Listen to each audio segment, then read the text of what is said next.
ಹಾವೇರಿ ಜಿಲ್ಲೆಯಲ್ಲಿ ಉಚಿತ demo soybean ಬೀಜಗಳ ವಿತರಣೆಗೆ ಸಂಬಂಧಿಸಿದಂತೆ ಗೊಂದಲ ಉಂಟಾಗಿ ನೂರಾರು ರೈತರು ಗೋದಾಮಿನ ಮುಂದೆ ಜಮಾಯಿಸಿ ಪ್ರತಿಭಟನೆ ನಡೆಸಿದರು. ಪ್ರಾದೇಶಿಕ ಎಣ್ಣೆ ಬೀಜ ಬೆಳೆಗಾರರ ಸಹಕಾರಿ ಸಂಘಗಳ ಒಕ್ಕೂಟದಿಂದ ರೈತರಿಗೆ ಪರೀಕ್ಷಾರ್ಥವಾಗಿ ಉಚಿತ ಡೆಮೋ ಸೋಯಾಬೀನ್ ಬೀಜಗಳನ್ನು ವಿತರಿಸಲಾಗುತ್ತಿದೆ.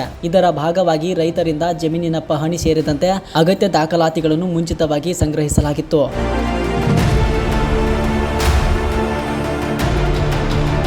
ಆದರೆ ಬೀಜ ವಿತರಣೆಯಲ್ಲಿ ವಿಳಂಬವಾಗಿದ್ದು ಅನೇಕ ರೈತರಿಗೆ ಸೋಯಾಬೀನ್ ಬೀಜ ದೊರೆಯಲಿಲ್ಲ.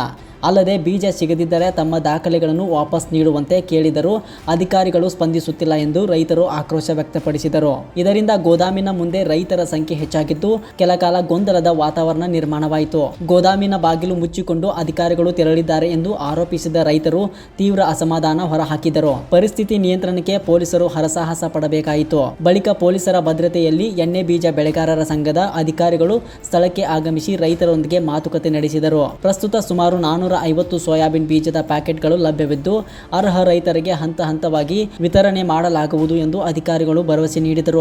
ಒಟ್ಟಾರೆ ಬಿತ್ತನೆ ಕಾಲದ ಮಹತ್ವದ ಸಂದರ್ಭದಲ್ಲಿ ಬೀಜ ವಿತರಣೆಯಲ್ಲಿ ಉಂಟಾದ ಗೊಂದಲ ರೈತರ ಆತಂಕಕ್ಕೆ ಕಾರಣವಾಗಿದೆ. ಬೀಜಗಳ ಸಮರ್ಪಕ ವಿತರಣೆ ಮತ್ತು ದಾಖಲೆಗಳ ಹಿಂತಿರುಗಿಸುವ ಕುರಿತು ಅಧಿಕಾರಿಗಳು ಶೀಘ್ರ ಕ್ರಮ ಕೈಗೊಳ್ಳುವಂತೆ ರೈತರು ಒತ್ತಾಯಿಸಿದ್ದಾರೆ.